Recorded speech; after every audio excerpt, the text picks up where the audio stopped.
নমস্কার বন্ধুরা, ঘোষ ফ্যামিলি রান্নাঘরে সবাইকে স্বাগত। আজকে আমি তৈরি করব আলু ফুলকপি বড়ি দিয়ে রুই মাছের ঝোল। এর জন্য আমি এখানে আলু ফুলকপিগুলো ভালো করে কেটে ধুয়ে নিয়েছি আর নিয়ে নিয়েছি রুই মাছ। মাছগুলোকে ভালো করে ধুয়ে নিয়েছি। এবারে মাছের ভিতরে সামান্য একটু লবণ আর হলুদ দিয়ে ভালো করে মাখিয়ে নেব। অন্যদিকে কড়াই গরম হয়ে গেছে, তাতে দিয়ে দেব সর্ষের তেল। তেল গরম হয়ে গেছে, এবার আমি দিয়ে দেব একে একে মাছগুলোকে।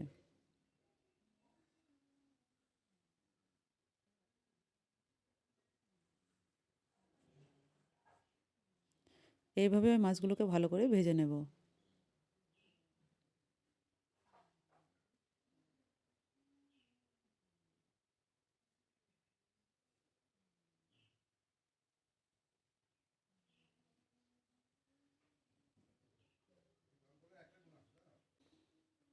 দেখুন মাছগুলো ভাজা হয়ে গেছে, এবার আমি তুলে নেব।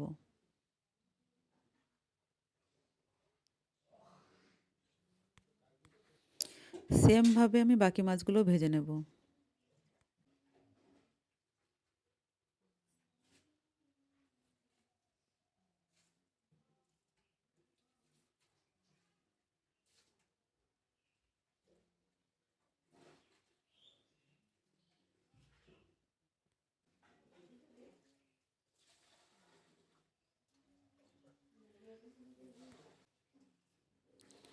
বাকি মাছগুলো ভাজা হয়ে গেছে, এবার আমি তুলে নেব। এবারে আমি আলুগুলোকেও একটু লবণ আর হলুদ দিয়ে ভালো করে ভেজে নেব।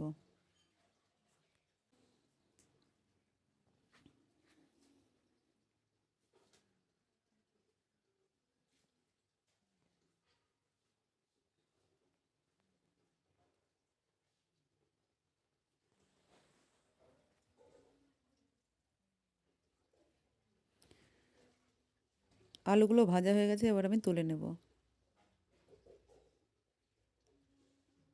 এবার আমি ফুলকপিগুলোকে একটু লবণ আর হলুদ দিয়ে আবার ভালো করে ভেজে নেব।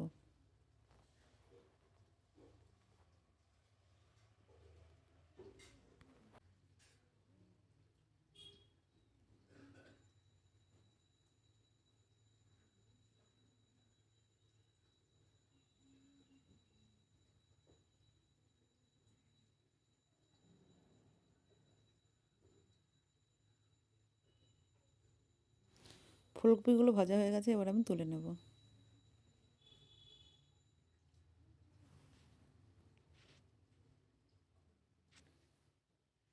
এবারে কড়াই তেল দিয়ে আমি বড়িগুলোকে ভেজে নেব।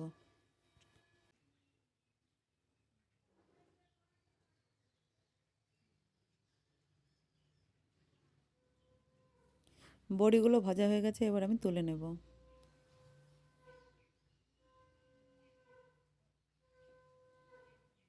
দেখুন সব সবজিগুলো আমার ঠিকঠাকভাবে ভাজা হয়ে গেছে।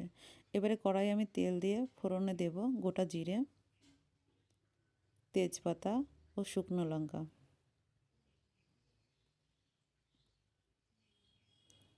এবারে দিয়ে দেব পেঁয়াজ কুচি, দিয়ে একটু ভেজে নেব। পেঁয়াজগুলো একটু ভাজা হয়ে গেছে, এবার দিয়ে দেবো টমেটো কুচি, দিয়ে একটু ভালো করে নেড়ে চেড়ে এর ভেতর দিয়ে দেবো পেস্ট করা মশলা। এর ভেতর রয়েছে কাঁচা লঙ্কা, আদা, জিরে আর রসুন।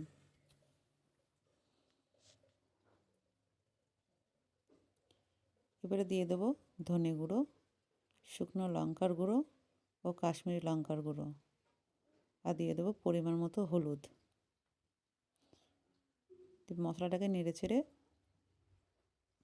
আমি দিয়ে দেবো মশলার বাটি ধোয়া জলটা, দিয়ে দেবো পরিমাণ মতো লবণ, দিয়ে ভালো করে মশলাটাকে কষিয়ে নেব।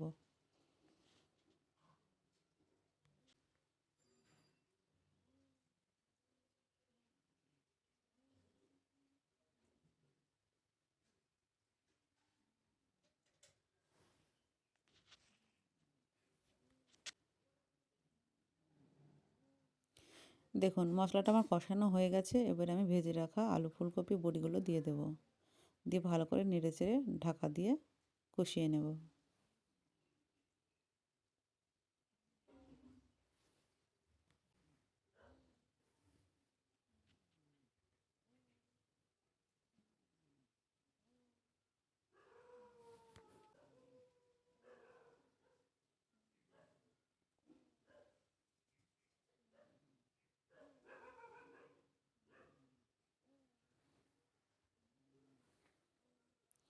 দেখুন আমার সবজিগুলো ভালোভাবে কষানো হয়ে গেছে।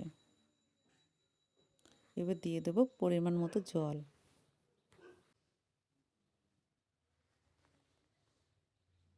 দিয়ে এবারে নেড়েচেড়ে ঢাকা দিয়ে রেখে দেবো, দিয়ে সিদ্ধ করে নেব।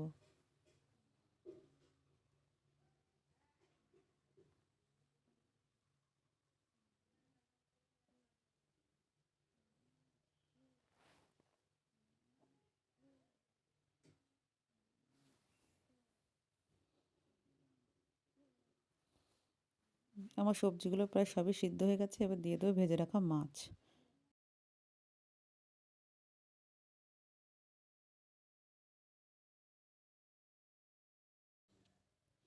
এবারে দিয়ে দেবো ধনেপাতা কুচি।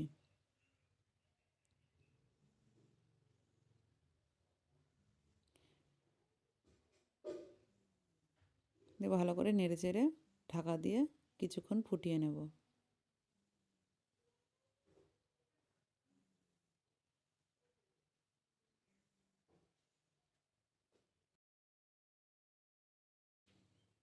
দেখুন আমার রান্না কমপ্লিট। এবারে আমি একটু গরম মশলা গুঁড়ো ছিটিয়ে দেবো, দিয়ে নেড়েচেড়ে নামিয়ে নেব।